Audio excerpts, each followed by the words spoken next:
Hey guys, it's Steph, CEO of Active Self Protection. I wanted to talk to you about a little something today, and it caused some pained posteriors when we shared it on the Facebook page and on John's private profile. So I wanted to talk about it here a little bit and see if maybe we could find some middle ground. Today's video is brought to you by the generosity of Newbold targets. Newbold targets are self-sealing reactive polymer targets that act like steel targets for training and practice, but are safer than steel. They allow bullets to pass completely through the target without ricochet or lead splatter. Check out their links in the description and thank them for bringing us today's video. Okay, so what I'm talking about is a meme that was going around before Christmas, and I think it came from a really good-hearted place.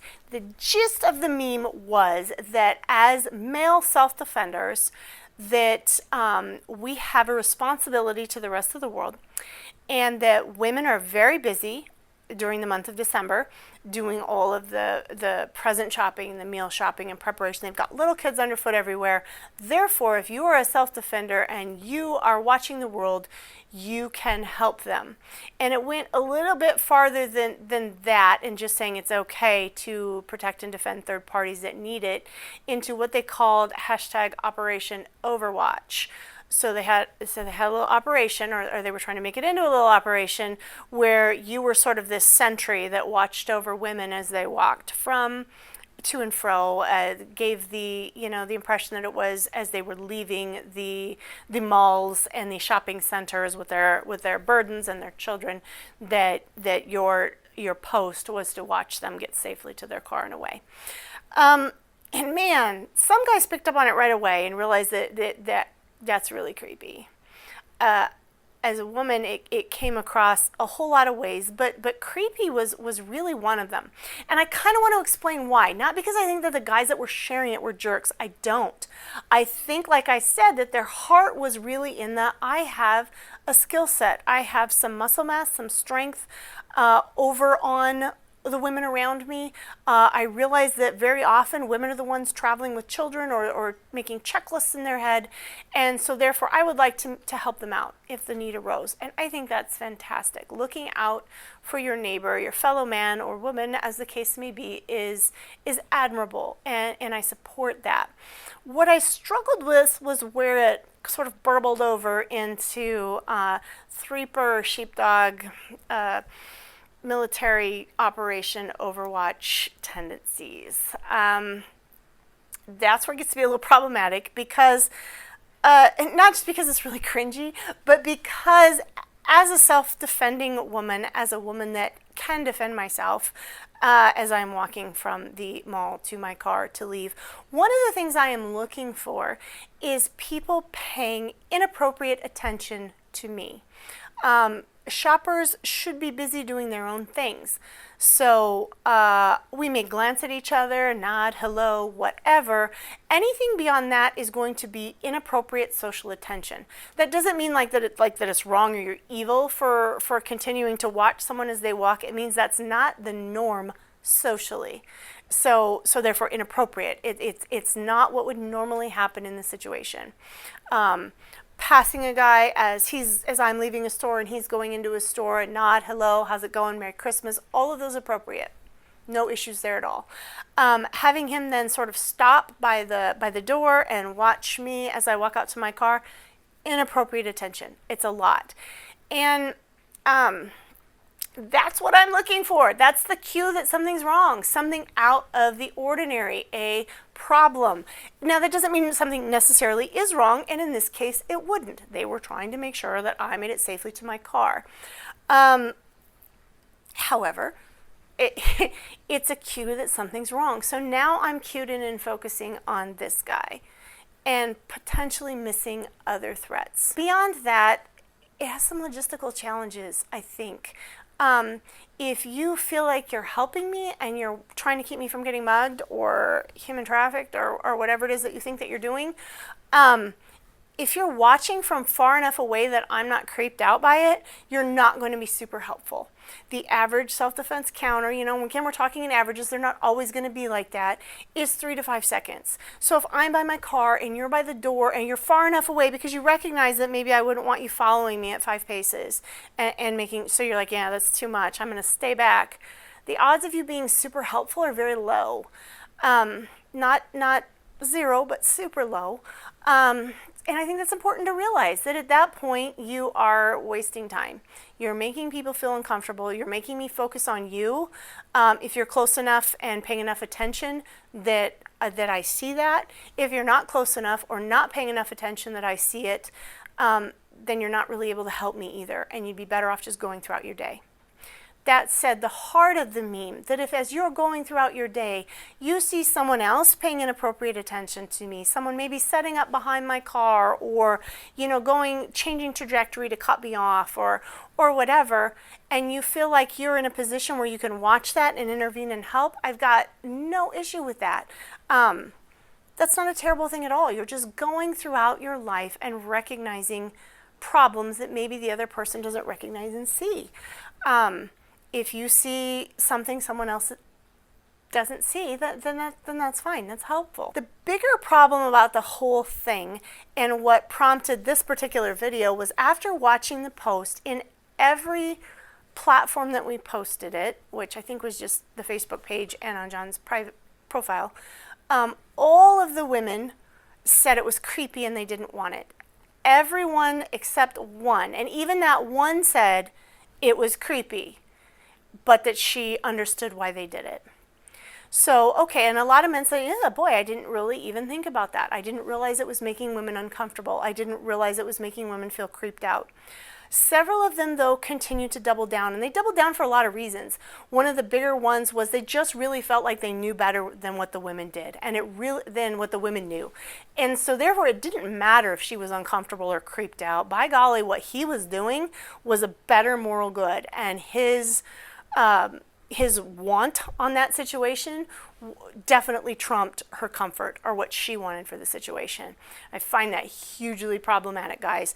It's that is addressed very well in a book by Annabelle Desari called Creepology, and I'm probably going to do a review of that book on this channel here coming up shortly because it's fantastic, and that's exactly what it talked about and exactly the way they defined one of the types of creeps. Someone that knows that they are creeping you out and they don't care because what they want supersedes what you want. So if they have whatever, if they want, they have this hero complex and they're doing their Operation Overwatch or whatever, and if that supersedes your comfort, and even your safety in some cases because they know better, they are willing to creep you out and willing to walk over your boundaries to do it.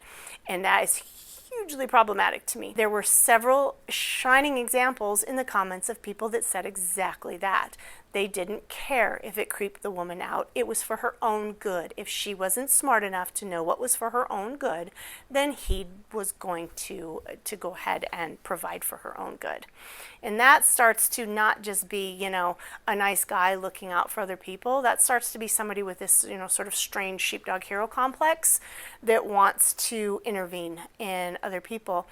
And I think there can be a fine line there. So I would really consider that you search your heart and make sure that if, you're someone that really feels super strongly about keeping those around you safe, search your heart and boundaries and make sure you're doing it in a way that you aren't the creep, that you aren't the one that is frustrating people. We had men talking about, well, they felt so strongly about keeping women safe that they were, feigning errands to get closer to them while they got into their car. Maybe they were checking the air in their tires so they could hang around longer. Maybe they were returning carts to the corral so that they could get a little closer to her. And they could not fathom that this was problematic. As a woman, I'm here to tell you, it's problematic. We are, at disproportionate risk. Almost everyone around us, a good bit of the population, just by virtue of being men and having more muscle mass and more strength, has one over on us. We have to be constantly aware of that. And even women that aren't self-defenders are generally very aware of the people around them and their surroundings, whether or not you think they are. It has been my experience watching moms with children throughout the entire house that they're pretty situationally aware and relationally aware and environmentally aware most of the time. Not all the time, nobody's perfect. It seems to be a bit of a skill that many mothers have, that they have some awareness. So, inserting yourself on these situations because you think you know better and then making them uncomfortable, it's really problematic to me. And I would ask you to check your heart. There is a really nice place and a nice side of the line that says, yep, if you can help your fellow man, if you definitely see something brewing that is problematic that maybe they do or don't see, maybe you can help with that. That's great. Whether you're a woman helping a man or a man helping a woman or older people helping a child, younger people helping elderly. That's great. That isn't the point of my frustration. The point of my frustration is when you decide that you know better than all those around you, when you're willing to step over and smash boundaries in the name of self-defense and sacrifice sort of someone else's comfort and autonomy and agency on the altar of your hero complex. It's really problematic for me. And like I said, I don't think most of the guys that were sharing that, my friends in particular, were there at all. They were really good-hearted and thought, this is something that I can do. This is a skill set that I have that I can use to help people. And I applaud that. Over and over, I applaud that. What got really problematic for me was they had never considered it from any other perspective other than that they were the good guy. And so many of us, and so they would obviously be seen that way.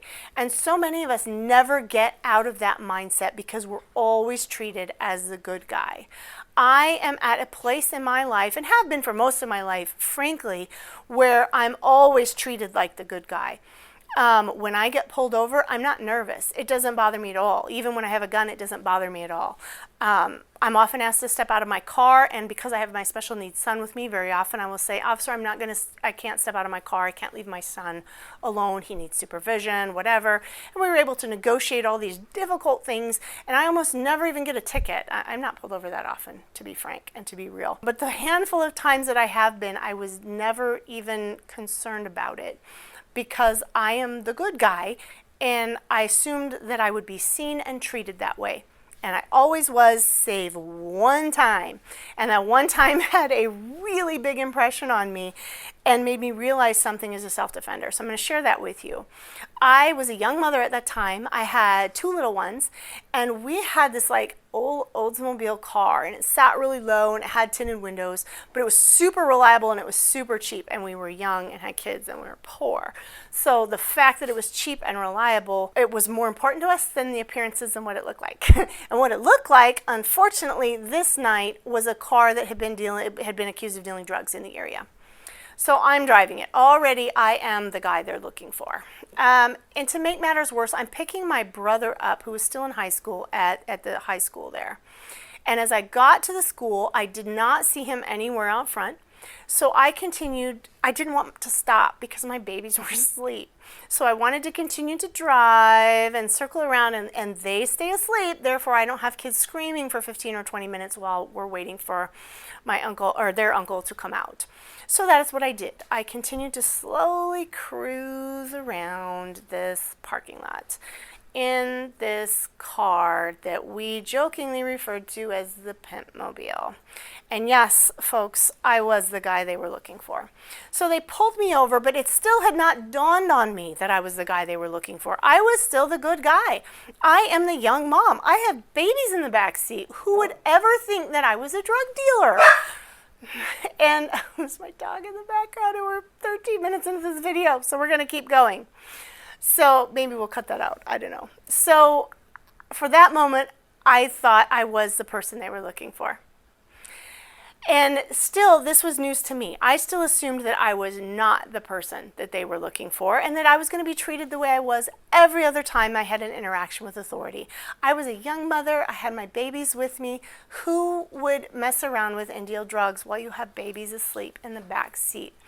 I never even thought that cops deal with people all the time that have their kids around, and that wasn't an issue at all. That wasn't a red flag at all to them.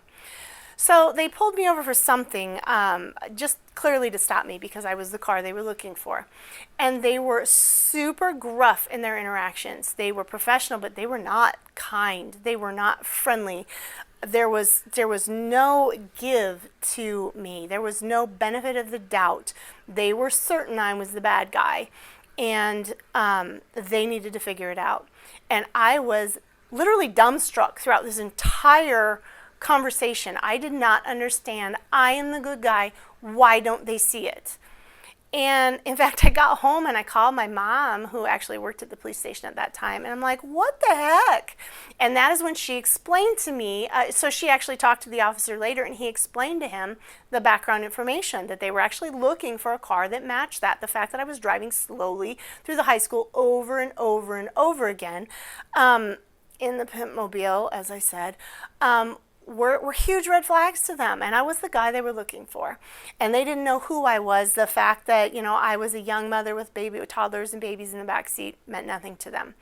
So I think as self-defenders, we often get in that mindset that we're the good guy. We're always treated like the good guy, and we expect that everyone else can see that halo, and that we have a sign that's like, good guy.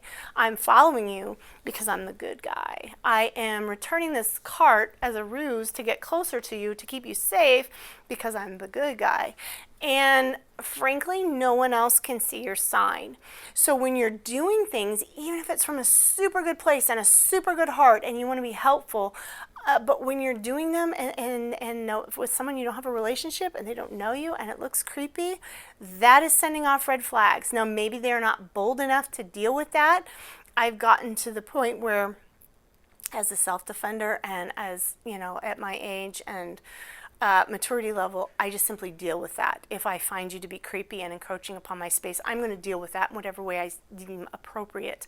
However, 20 years ago, I would probably be quite a bit more demure and trying to figure out how to get out of the situation without drawing more attention to myself or without making that other person feel bad. Now I don't care if I make you feel bad. That doesn't bother me at all. You made me feel bad when you were following me. You made me feel bad when you got too close.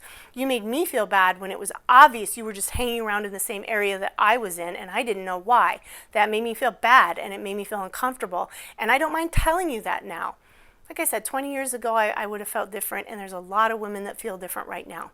They don't want to escalate things. They want to withdraw and get out. And I feel like I have a skill set at this point that I can address things without escalating them and still get out. But just because you've done this forever and no one has ever said anything does not mean that you have not made a bunch of people uncomfortable and that they did not see your good guy badge and halo, but that you were making them feel really creepy.